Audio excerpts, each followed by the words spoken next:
दोस्तों आज के समय में हर एक चीज जो है ऑनलाइन हो गई है। आप एक लोन भी ऑनलाइन ले सकते हो इंस्टेंट लोन ऐप से, केवल 2 मिनट के अंदर बिना किसी डॉक्यूमेंट के। आप यहां से लोन इसलिए लेते हो कि आपको लगता है कि बहुत सारे फायदे हैं, लेकिन रिसेंट टाइम में ऐसी बहुत सारी न्यूज आई है जहां पर इन लोन ऐप्स की वजह से लोगों की जिंदगी बर्बाद हो गई है। बहुत सारे लोगों ने सुसाइड भी किए हैं। आज इस टॉपिक को कवर करने के लिए मैं वेलकम करना चाहूंगा माई कंपनी यूट्यूब चैनल के जो फाउंडर हैं विकास मीना जी को।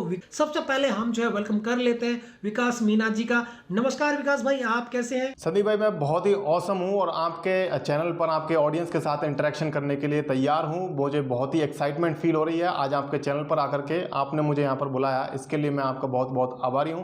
दिल से आपका थैंक यू बोलना चाहता हूँ। विकास मीना जी अपने यूट्यूब चैनल के ऊपर लोन ऐप्स के क्या फायदे हैं, क्या नुकसान है, उनके बारे में बात करते हैं। साथ में डीमेट अकाउंट के क्या प्रोज है, क्या कौन से, उनके बारे में बात करते हैं। स्टॉक मार्केट में आप कैसे इन्वेस्टमेंट कर सकते हैं उसके बारे में बात करते हैं। क्रेडिट कार्ड के रिव्यू भी अपने चैनल पे ये जो है पूरा शेयर करते हैं। मेनली विकास मीना जी अपने यूट्यूब चैनल माई कंपनी के ऊपर इन सभी चीजों के क्या डिसएडवांटेजेस हैं उनके बारे में बात करते हैं, क्योंकि यूट्यूब के ऊपर बहुत ही कम यूट्यूब चैनल हैं जो सच बोल पाते हैं, इतना इन डेप्थ आपको बता पाते हैं। तो दोस्तों इस वीडियो में आज हम जो है विकास भाई से बहुत सारे क्वेश्चन पूछने वाले हैं लोन ऐप्स के रिगार्डिंग, जैसे कि आपको लो सिबिल स्कोर पे कहां से लोन मिल सकता है, बेस्ट लोन ऐप्स कौन से हैं स्टूडेंट के लिए, लोन ऐप से लोन लेना कितना सेफ है, लोन लेते टाइम किन किन बातों का ध्यान रखना चाहिए, क्या क्या लोन ऐप्स के जो है हिडन चार्जेज हैं। तो विकास भाई सबसे पहला क्वेश्चन मैं आपसे यही जानना चाहूंगा कि जब भी आप किसी लोन ऐप से लोन लेते हो तो उसके क्या क्या हिडन चार्जेस हो सकते हैं, किन किन बातों पे जो है ऑडियंस को ध्यान देना चाहिए, जो हिडन चार्जेस उनको बाद में पता चलते हैं। तो गाइज यहाँ पर मैं आपको बता दूं कि जितनी भी लोन एप्लीकेशन है मार्केट के अंदर, वो सभी लोन एप्लीकेशन ऑब्वियसली पैसा कमाने के लिए ही मार्केट में आई हैं। तो वो सभी लोग पैसा कमाना चाहते हैं, सभी अपना बिजनेस कर रहे हैं। लेकिन बिजनेस करने के भी गाइस दो तरीके होते हैं। एक तरीका होता है एथिकल तरीका, दूसरा तरीका होता है अनएथिकल तरीका, गलत तरीका। तो यहाँ पर सही तरीका क्या है? सही तरीका ये है कि गाइस जो भी चार्जेस यहाँ पर अप्लाई किए जाने वाले हैं आपसे इस लोन के दौरान, वो आपको पहले ही बता दिए जाए ट्रांसपेरेंसी के साथ। सारे चार्जेस आपको ऑलरेडी एक्सप्लेन कर दिए जाएं, जैसा कि आरबीआई भी कहता है। लेकिन वहीं दूसरा जो तरीका है वो है अनएथिकल तरीका, यानी कि चार्जेस को छुपाया जाता है, बताया नहीं जाता है और मार्केटिंग इस तरीके से की जाती है कि यहां पर कोई चार्जेस नहीं लगने वाले हैं, बिल्कुल लो कॉस्ट चार्जेस लगेंगे, कोई हिडन चार्जेस नहीं लगेंगे। लेकिन नाम बदल कर करे या किसी भी दूसरे तरीके से वो चार्जेस आपके ऊपर अप्लाई कर दिए जाते हैं। अब हम बात करते हैं कि एथिकल तरीके से जो चार्जेस होते हैं, जो हिडन चार्जेस अप्लाई होते हैं आपके ऊपर, वो कौन कौन से चार्जेस हो सकते हैं। जब आप कोई लोन एप्लीकेशन को इंस्टॉल करते हैं, साइन अप करते हैं, तो वहां पर पहले आपका क्रेडिट स्कोर और आपके डॉक्यूमेंट्स आपसे मांगी जाती है। उसके बाद आपको बताया जाता है कि आप यहां से लोन के लिए एलिजिबल हैं या नहीं। के बाद आपसे कुछ प्लेटफॉर्म जो है वो साइन अप फीस लेते हैं, यानी कि लोन लेने से पहले कुछ हो सकता है 50 रुपए, 100 रुपए या 500 रुपए की साइन अप फीस आपसे वो लेते हैं। इसके बाद जब आपको लोन मिल जाता है तो वहां पर आपके लोन से कुछ अपफ्रंट डिडक्शन करके दिए जाते हैं। यानी कि मान लीजिए अगर आपने 10,000 रुपए का लोन लिया है तो जरूरी नहीं है कि आपको 10,000 रुपए पूरे ही मिलेंगे। In fact most of the cases में आपको 10,000 रुपए नहीं मिलते हैं, उसमें से डिडक्शन किया जाता है प्रोसेसिंग फीस का। तो प्रोसेसिंग फीस जनरली 2% से लेकर के 5% के बीच में होती है। तो उसका डिडक्शन यहां से 10,000 रुपए के आपके लोन अमाउंट से डिडक्ट करके ही आपको लोन दिया जाता है। इसके बाद यहां तक तो आपने अब लोन ले लिया, तो जब आप रीपेमेंट करेंगे तो उस दौरान भी आपको कुछ चार्जेस देने पड़ते हैं। जैसे कि सबसे पहला चार्जेस तो होता है इंटरेस्ट का। कुछ लोन एप्लीकेशंस तो यहां मार्केट में ऐसी भी हैं जो बीएनपीएल एप्स का भी काम करती हैं, यानी कि वहां पर आपको कुछ फ्री ईएमआईज भी मिल जाती है, जहां मैक्सिमम 3 ईएमआईज तक आपको फ्री मिलती है। लेकिन अगर आपको फ्री ईएमआई नहीं मिल रही है या 3 से ज्यादा आप ईएमआई बना रहे हैं तो उस केस में आप पर इंटरेस्ट अप्लाई किया जाता है। ये इंटरेस्ट गाइज यहाँ पर हो सकता है 14% से लेकर के 20%, 25% तक, डिपेंड करता है आपके क्रेडिट स्कोर पर और आपकी दूसरी डिटेल्स के ऊपर ये चीज़ डिपेंड करती है। अब यहाँ पर इंटरेस्ट के साथ साथ चार्जेस लगते हैं कन्वीनियंस फीस का और प्लेटफॉर्म फीस का।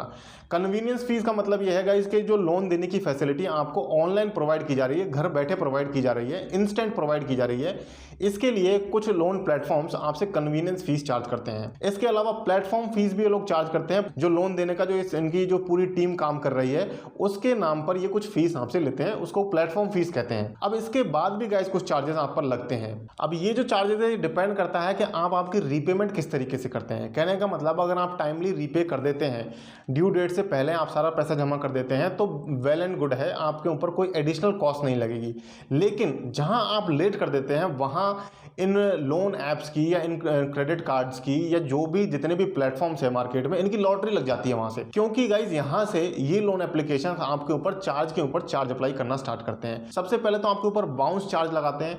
बाउंस चार्ज जो है वो वन टाइम फीस होती है, 500 रुपये 1000 रुपये की फीस हो सकती है, एक टाइम आपके ऊपर लगाया जाता है। कहने का मतलब ये है कि आज 12 तारीख को मान लीजिए आपकी ईएमआई की डेट थी, लेकिन आपने आज ईएमआई मिस कर दी है, बाउंस कर दी है, इसकी वजह से बाउंस चार्ज लगता है वन टाइम का। इसके बाद आपके ऊपर लेट फीस लगती है। लेट फीस आपके पर डे के बेसिस पर लगती है।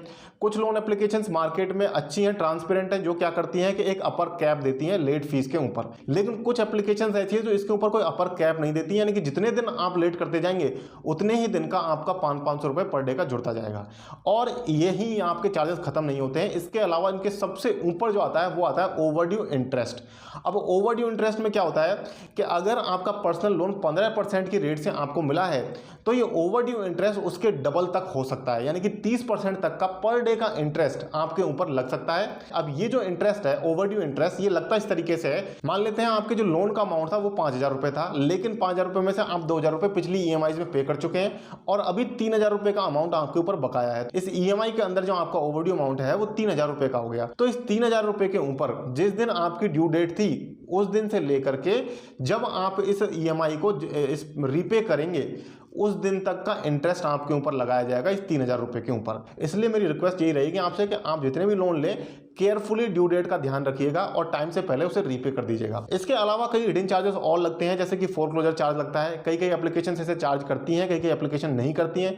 फोरक्लोजर चार्ज का मतलब ये है कि मान लीजिए आपने 3 महीने का लोन लिया है लेकिन आप 1.5 महीने में ही उसे क्लोज करना चाहते हैं, टाइम से पहले क्लोज करना चाहते हैं, तो उस केस में आपके ऊपर फोरक्लोजर चार्ज अप्लाई किया जाता है। इसके अलावा भी गाइज यहाँ पर और चार्जेस अप्लाई किए जाते हैं, जैसे कि आपकी क्रेडिट लिमिट आपको जब यहाँ पर बढ़ती है, एनहेंस की जाती है, तो भी आपके ऊपर क्रेडिट इंक्रीमेंट का चार्ज लगता है। इसके अलावा गाइज आपका अगर क्रेडिट स्कोर ये आपको दिखा रहे हैं तो आपके क्रेडिट स्कोर के लिए भी आपसे कुछ पैसा चार्ज कर सकते हैं। इसके अलावा यहाँ पर इन सारे चार्जेस में जीएसटी भी अप्लाई होता है, और इसके अलावा इन सभी चार्जेस का ये नाम चेंज करके दूसरे अलग अलग नामों से भी इन चार्जेस को अप्लाई कर सकते हैं। तो संदीप भाई, यही जो चार्जेस है हिडन चार्जेस रहते हैं। जनरली मैंने कोशिश करी है पूरे चार्जेस को यहाँ पर कवर करने की। दोस्तों, जैसे कि विकास भाई ने बताया कि जब भी आप किसी लोन एप्लीकेशन पे लोन अप्लाई करते हो तो वहां पर क्या क्या हिडन चार्जेस आपको पे करने पड़ सकते हैं। अगला क्वेश्चन विकास भाई मैं आपसे ये जानना चाहूंगा कि जब भी हम किसी भी नए लोन एप्लीकेशन को जो इंस्टॉल करते हैं तो पहला क्वेश्चन हमारे माइंड में ये आता है कि क्या यहाँ से लोन लेना सेफ है। ऐसा तो नहीं है कि जैसे मैं इस एप्लीकेशन को इंस्टॉल करूंगा मेरा ही बैंक अकाउंट जो है खाली हो जाएगा। इसके ऊपर आप जो है थोड़ी डिटेल शेयर करें हमारी ऑडियंस के साथ। तो संदीप भाई, यहाँ पर मैं ये बताना चाहूंगा कि कोई लोन एप्लीकेशन फ्रॉड है या नहीं, ये चीज़ आपको इंस्टॉल करने से पहले ही मालूम कर लेनी चाहिए। जब आप किसी एप्लीकेशन को इंस्टॉल करते हैं तो उसके बाद ही जो भी फ्रॉड स्कैम होने वाला होता है वो इंस्टॉल करने के बाद आपके साथ होता है। कैसे कर सकते हैं आप? प्ले स्टोर पर जब आप जाते हैं तो इंस्टॉल करने से नीचे आपको कुछ ऑप्शंस मिलते हैं। उन एक ऑप्शंस में से ऑप्शन होता है एक डेवलपर कॉन्टैक्ट का। तो उस डेवलपर कॉन्टैक्ट के सेक्शन में आपको जाना होता है और देखना होता है कि वहाँ क्या कोई वेबसाइट उसकी मेंशन है या नहीं। दूसरी चीज़ आपको देखनी होती है कि वहाँ पर कोई ईमेल आईडी, कोई प्रोफेशनल ईमेल आईडी दे रखी है या नहीं। अब यहाँ पर अगर कोई प्रोफेशनल ईमेल आईडी नहीं दे रखी है, कोई नॉर्मल जीमेल आईडी दे रखी है कॉन्टैक्ट के लिए, हाई चांसेस हैं कि वो लोन एप्लीकेशन जो है कोई फ्रॉड हो सकती है। वेबसाइट में आपको क्या चेक करना होता है? अगर वहाँ पर कोई वेबसाइट नहीं है तो कहने का मतलब हो सकता है कि वो एप्लीकेशन फ्रॉड हो, स्कैम हो। अगर वहाँ पर वेबसाइट है तो वेबसाइट में भी आपको कुछ चीज़ें चेक करनी है, जैसे कि आप उस वेबसाइट पर क्लिक कीजिए और जाकर के जब वो आपके ब्राउज़र में जब वो ओपन होती है वेबसाइट तो उसके यूआरएल पर आप ध्यान दीजिए। यूआरएल से आगे अगर लॉक का निशान बना हुआ आता है तो कहने का मतलब है यहाँ पर एसएसएल सर्टिफिकेट लगा हुआ है और ये जो वेबसाइट है ये सिक्योर है। इसके साथ साथ दूसरी चीज़ आप ये भी देख सकते हैं कि जो वेबसाइट का यूआरएल स्टार्ट होता है वो HTTPS से स्टार्ट होता है। HTTP होता है या तो वहाँ पर या होगा HTTPS। तो यहाँ पर अगर HTTP है सिर्फ तो उस केस में आपको थोड़ा सा केयरफुल रहने की जरूरत है क्योंकि वो वेबसाइट फ्रॉड हो सकती है। इसके अलावा आप देख सकते हैं कि उस वेबसाइट पर आपको कितने ज्यादा हिडन चार्जेस वहां पर शो कर रखे हैं, रीपेमेंट के मेथड शो कर रखे हैं। तो दोस्तों, अब तक आपने जाना कि लोन ऐप्स के हिडन चार्जेस क्या क्या है और लोन ऐप से लोन लेना सेफ है कि नहीं है। अब विकास भाई से मैं अगला क्वेश्चन ये जानना चाहूंगा कि जब भी कोई लोन एप्लीकेशन से लोन लेने जाए तो उसको किन किन बातों का ध्यान रखना चाहिए ताकि उसको जो है कोई फ्रॉड का सामना ना करना पड़े, उसके साथ जो है कोई भी बड़ी घटना ना हो जाए और उसको सही तरीके से जो है लोन मिल जाए। अगर आप मेरे और संदीप भाई के चैनल को टेक बुद्धि को देखते हैं तो इतनी चीज़ें तो आपने जान ही ली होंगी कि क्या क्या चीज़ें आपको जाननी होती हैं, बट इसके अलावा कुछ टेक्निकल चीज़ें भी होती हैं जो आपको नहीं पता है, तो वो मैं आपको यहाँ पर बता देता हूँ। तो गाइज, टेक्निकल टेक्निकल टर्म्स में अगर बात करें तो एक स्टेटमेंट होती है जिसको कहते हैं की फैक्ट स्टेटमेंट। तो इस की फैक्ट स्टेटमेंट पे आपका राइट होता है, लोन अप्रूवल से पहले ये की फैक्ट स्टेटमेंट आपको दी जानी चाहिए। आरबीआई के नॉर्म्स है कि इस की फैक्ट स्टेटमेंट में जो चार्जेस मेंशन रहते हैं वही चार्जेस आपके ऊपर अप्लाई किए जा सकते हैं। आरबीआई उस एप्लीकेशन का लाइसेंस भी कैंसिल कर सकती है अगर की फैक्ट स्टेटमेंट में बताए हुए चार्जेस के अलावा कोई चार्ज आपके ऊपर अप्लाई किया जाता है। और दूसरी चीज यहाँ पर एक दूसरी स्टेटमेंट भी होती है जिसका नाम है अमोर्टाइजेशन शेड्यूल। यहाँ अमोर्टाइजेशन शेड्यूल को देखने से फायदा ये है कि यहाँ पर अगर आप इसको जान लेंगे तो आपको पता चल जाएगा कि इस लोन टेन्योर में आपको कितनी ईएमआईज पे करनी है, उन ईएमआईज का कितना अमाउंट बनने वाला है, किस किस डेट को वो ईएमआईज आएंगी, और जो ईएमआई का अमाउंट बनेगा उसके अंदर कितना प्रिंसिपल अमाउंट होगा, कितना इंटरेस्ट अमाउंट होगा। तो इन दो डॉक्यूमेंट्स के बारे में अगर आप जान लेंगे तो मेरे ख्याल से सफिशिएंट होगा, आपके साथ कोई चीटिंग कोई फ्रॉड नहीं होगा। और जब आप इन दो चीजों के बारे में पूछेंगे भी एग्जीक्यूटिव से तो वो खुद समझ जाएगा कि जो बंदा है इसको नॉलेज है, ये कोई बेवकूफ नहीं है, तो वो खुद भी आपके साथ बहुत ही केयरफुली ट्रीट करेगा। दोस्तों विकास भाई ने अब तक जितनी भी नॉलेज हमारे साथ शेयर की है वो एक एक्सपर्ट ही शेयर कर सकता है, और आई होप ये जो इन्फॉर्मेशन है आपके काफ़ी काम आएगी इन फ्यूचर। विकास भाई अगला क्वेश्चन थोड़ा सा पर्सनल है, मैं आपसे ये जानना चाहूँगा, और जाहिर सी बात है मेरी ऑडियंस भी आपसे ये जानना चाहेगी कि आप इतना क्रिटिसाइज क्यों करते हो लोन एप्लीकेशंस को। तो संदीप भाई ये थोड़ा सा पर्सनल क्वेश्चन आपने पूछा है, हालांकि इसके पीछे भी एक रीज़न है। तो संदीप भाई जैसा कि आप तो मुझे जानते ही हैं, मैं गवर्नमेंट जॉब छोड़ करके इस फील्ड में आया हूँ, यूट्यूब पे काम कर रहा हूँ, और मेरा पर्पज़ यही है कि जो फाइनेंशियल इकोसिस्टम है, ये जो फिनटेक्स ऐप्स हैं, फिनटेक एप्लीकेशंस हैं, चाहे वो लोन ऐप है, क्रेडिट कार्ड है, डीमेट अकाउंट है, ये थोड़ा सा इवॉल्व हो जाए ये सिस्टम। यहाँ पर जो हिडन चार्जेस हैं, जो पब्लिक के साथ जो मिसबिहेव हो रहा है, लोगों को ठगा जा रहा है एक तरीके से गलत चार्जेस लगा करके, हिडन चार्जेस लगा करके, या कोई दूसरी चीज़ों से लोगों को परेशान किया जा रहा है, तो ये सब चीज़ें कम हो जाए। मैं चाहता हूँ ये फाइनेंशियल इकोसिस्टम इवॉल्व हो, तभी ज़्यादा से ज़्यादा लोग भी इस इकोसिस्टम के साथ जुड़ पाएंगे। तो मेरा यही पर्पस है, इसी वजह से मैं यहाँ पर जो भी एप्लीकेशंस फ्रॉड करती हैं, गलत स्कैम करती हैं या हिडन चार्जेस लगाती हैं, तो उनके बारे में मैं काफ़ी ज़्यादा एक्टिवली अपने चैनल पर बताता रहता हूँ। इवन इनमें जो कॉमन प्रॉब्लम्स आती हैं उनको भी मैं डिस्क्लोज करता हूँ, ताकि वो उस पर्टिकुलर एप्लीकेशन को, उस पर्टिकुलर प्लेटफॉर्म को भी उनके ग्लिचेस के बारे में, उनके इश्यूज के बारे में पता चल सके और वो उसको अपडेट करें। तो उससे यहाँ से पब्लिक को भी बेनिफिट होता है और उन प्लेटफॉर्म्स को भी बेनिफिट होता है, ताकि ये प्लेटफॉर्म्स भी खुद अपने आप को इवॉल्व कर पाएं। इसके अलावा गाइज ये जो काम है संदीप भाई, मैं आपको बता दूं, ये थोड़ा सा डिफिकल्ट काम है, क्योंकि यहाँ पर जब आप किसी प्लेटफॉर्म की तारीफ करते हैं तो तारीफ करने के लिए तो आपको कंटेंट भी बहुत सारा मिल जाता है, जगह जगह आपको कई सारी चीज़ें मिल जाती हैं, और ये खुद इवन ये प्लेटफॉर्म्स भी आपको कई बार ऑफर करते हैं, कुछ स्पॉन्सरशिप भी देते हैं कि आप इनकी तारीफ करें। लेकिन यहाँ पर जो ये डिसएडवांटेज वाला काम है, जो क्रिटिसाइज करने वाला काम है, इसमें पहली बात तो आपको कमाई भी कम होती है, और दूसरी चीज़ यहाँ पर ये भी रिस्क रहता है कि जो डेटा आपको मिलता है वो डेटा कई बार थोड़ा सा उसमें फॉल्ट होती हैं। तो हर बार जो डेटा हम देते हैं वो 100% सही नहीं होता, लेकिन हम कोशिश खूब करते हैं। मैं भी यहाँ पर बैठ करके कोशिश यही करता हूँ कि मेरे हर वीडियो के पीछे कम से कम 8 घंटे की रिसर्च लगे। यहाँ पर 5-6 घंटे की रिसर्च जो है वो मेरे साथ जो मेरा टीम मेंबर है वो करता है। इसके अलावा 2 से 3 घंटे की रिसर्च मैं खुद हर वीडियो के पीछे करता हूँ, और हमारा पर्पज यही रहता है कि हम ज़्यादा से ज़्यादा फैक्ट इन्फॉर्मेशन हमारी ऑडियंस को प्रोवाइड कर सकें। दोस्तों आप इस बात को जरूर एग्री करोगे, विकास भाई ने जितनी भी इंफॉर्मेशन हमारे साथ अब तक शेयर की है वो सारी हमारे काम आने वाली है, हमें उससे फ़ायदा मिलने वाला है। ज़्यादातर लोग जो कॉलेज में स्टूडेंट हैं वो लोन एप्लीकेशन से लोन लेते हैं क्योंकि उनके पास पॉकेट मनी कम होती है, अर्जेंट खर्चे बहुत सारे होते हैं। तो अगला जो क्वेश्चन है विकास भाई मेरा स्टूडेंट को लेकर है, और मेरे बहुत सारे जो व्यूअर स्टूडेंट हैं वो ये जानना चाहते हैं कि best loan application for students कौन कौन से हैं। मैं अपने चैनल पर भी यही एडवाइस करता हूं कि अगर आपको कोई लोन लेना चाहिए तो एजुकेशन लोन उनमें से एक लोन जरूर होता है ऑप्शन। यहां पर आपको खर्चों के लिए भी कुछ एप्लीकेशंस है जो आपके डेली एक्सपेंसेस के लिए भी आपको लोन दे देती है, जैसे कि एम पॉकेट है। एम पॉकेट के अलावा स्टू क्रेड नाम से भी एक एप्लीकेशन है, प्ले स्टोर पर आपको मिल जाएगी। ये दोनों ही एप्लीकेशन काफ़ी ट्रस्टवर्दी हैं, इनके डाउनलोड्स भी काफ़ी ज़्यादा हैं, और मैं अपने चैनल पर भी इनको काफ़ी ज़्यादा रिकमेंड करता रहता हूँ। तो ये एप्लीकेशन जो है काफ़ी जेन्युइन एप्लीकेशन है और ट्रस्टवर्दी एप्लीकेशन है। ये एड्यूवान जो एप्लीकेशन है प्ले स्टोर पर आपको मिल जाएगी। ये क्या करती है, आपको डिफरमेंट पीरियड काफ़ी लंबा देती है। डिफरमेंट पीरियड का मतलब ये है कि ड्यूरेशन जिसके दौरान आपको कोई पेमेंट नहीं करनी होती है, ना तो कोई ईएमआई देनी होती है, ना ही आपको कोई इंटरेस्ट रीपे करना होता है। तो यहाँ पर ये जो एड्यूवांस है ये आपको 3 साल तक का टाइम देती है, यानी कि 3 साल आप पढ़ाई कीजिए, कोर्स कंप्लीट कीजिए, कीजिए, उसके बाद जब आपकी नौकरी लग जाएगी तो आप उस लोन को रीपे कीजिएगा। एजुकेशन के लिए अगर किसी एप्लीकेशन की बात करें, किसी मोबाइल ऐप की बात करें, तो एड्यूवान से बढ़िया मुझे फिलहाल कोई एप्लीकेशन प्ले स्टोर पर नजर नहीं आ रही है। और इसके अलावा एम पॉकेट और स्टूक्रेड आप आपके डेली एक्सपेंसेस के लिए भी आप यूज कर सकते हैं। थैंक यू विकास भाई इन डेप्थ नॉलेज शेयर करने के लिए। जो भी बेस्ट लोन एप्लीकेशन आपने बताए हैं स्टूडेंट के लिए, आई होप जो स्टूडेंट्स इसको देख रहे हैं उन लोन एप्लीकेशन को ट्राई करेंगे और वहां से उनको जो है लोन मिल जाएगा। विकास भाई कई बार ये देखा गया है कि एक and user multiple loan application पे लोन अप्लाई करता है लेकिन उसको कहीं से भी लोन नहीं मिलता है।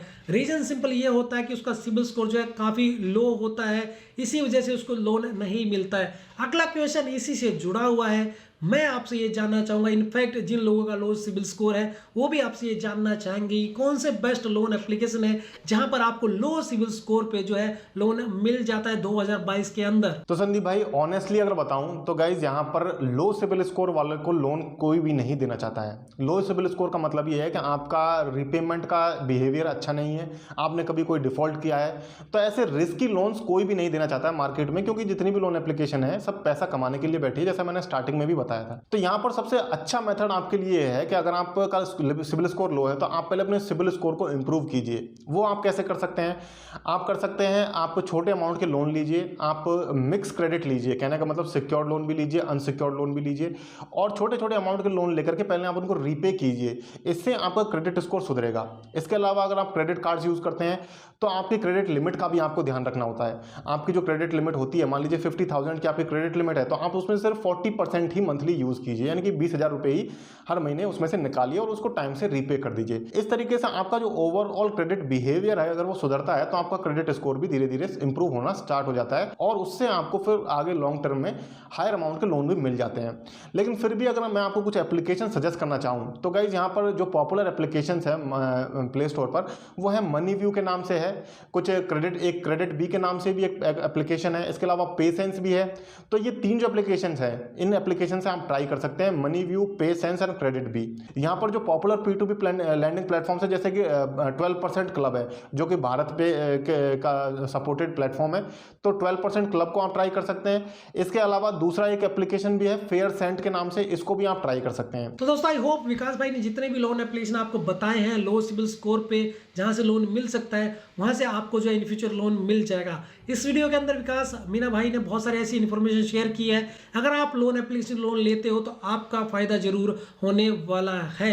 अगर अधिक जानकारी आप जानना चाहते हो तो विकास मीना भाई के माई कंपनी यूट्यूब चैनल को जाके सब्सक्राइब कर सकते हो, चैनल का लिंक आपको नीचे डिस्क्रिप्शन में मिल जाएगा। वीडियो के एंड में मैं विकास भाई से एक क्वेश्चन और करना चाहूंगा कि विकास भाई आप जो लोन ऐप से लोन लेते हो उनको लास्ट में क्या एडवाइस देना चाहोगे? तो संदीप भाई लास्ट में मेरा तो मैसेज ऑडियंस के लिए यही रहेगा कि लोन लेना तो ठीक है लेकिन आप कुछ इन्वेस्टमेंट्स की भी हैबिट डालिए, क्योंकि इन्वेस्टमेंट जो है आपको लॉन्ग टर्म में बहुत बेनिफिशियल होती है आपके फ्यूचर गोल्स को अचीव करने के लिए।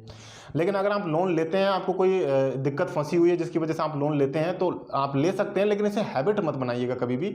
लोन को अगर आपने हैबिट बना लिया तो आगे चल के फ्यूचर में आपको बहुत प्रॉब्लम आ सकती है। इसके बजाय इनफैक्ट अगर आप इन्वेस्टिंग को आपकी हैबिट बनाएंगे तो वहीं आपके लिए फ्यूचर में फाइनेंशियल फ्रीडम को हासिल करना भी बहुत आसान होगा। और अगर आप लोन लेते हैं तो मैंने आपको जो बताया की फैक्ट स्टेटमेंट और अमोर्टाइजेशन शेड्यूल उनका ध्यान रखिएगा। इसके अलावा एप्लीकेशन डाउनलोड करने से पहले डेवलपर सेक्शन में जाकर के जो चीज़ें मैंने बताई वो चेक कर लीजिएगा, तो इससे आपको काफ़ी बेनिफिट होगा और आपके साथ ट्रांसपेरेंसी रहेगी, आपके साथ कोई फ्रॉड या स्कैम होने की संभावना बिल्कुल जीरो हो जाएगी। तो जागरूक रहिए, सतर्क रहिए और इसी तरीके के सेशन अगर आपको पसंद आए हैं तो कमेंट सेक्शन में जरूर बताइएगा, हम संदीप भाई के साथ और आगे भी इस तरीके के सेशन कर लेंगे। थैंक यू विकास भाई, आपने जो है टाइम निकाला इस वीडियो के लिए और आपने इतनी अच्छी इन्फॉर्मेशन मेरी ऑडियंस के साथ शेयर की। थैंक यू संदीप भाई। उम्मीद करता हूं दोस्तों आपकी जो है हेल्प हो पाएगी इस वीडियो के थ्रू। इसी बात पे प्लीज वीडियो को जो है लाइक जरूर कर देना, चैनल पे नए हो तो सब्सक्राइब जरूर कर देना और इन फ्यूचर मेरी और विकास भाई की बहुत सारी वीडियो आपको डिफरेंट टॉपिक पे देखने को मिलने वाली है। अगर आपको ये वीडियो पसंद आए तो इसको ज़्यादा से ज़्यादा शेयर भी जरूर कर देना।